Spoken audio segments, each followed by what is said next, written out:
ఇదేంటి బావా జనం ఎంత తిక్కలతనంగా ఉన్నారు? ఏమైందిరా? పార్క్ కి డబ్బులు పెట్టి టికెట్ కొనుక్కొని బెంచ్ల మీద కూర్చోకుండా వెళ్ళి పొదల్లో ఇరుక్కుంటున్నారు ఏంది బావా? ఏంటి అలా చూస్తున్నావు? బయట బెంచ్ల మీద కూర్చోవచ్చుగా. తింగర బుచ్చి, కొంతమంది టికెట్ కొని పార్క్ లోకి వచ్చేది ఆ పొదల్లో కూర్చోటం కోసం. మరి అయితే మనం కూడా కూర్చుందాంపా. మనం కూర్చునే టైం దాటిపోయిందిలే. ఏం కాదు, సాయంత్రం 7:30 దాకా ఉందంట టైం.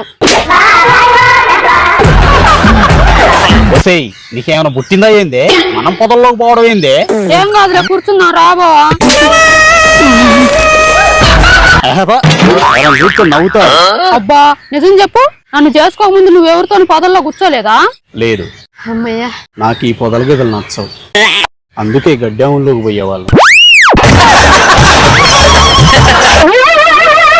ఏంటి బాబా అన్న, ఇంకోసారి అన్న.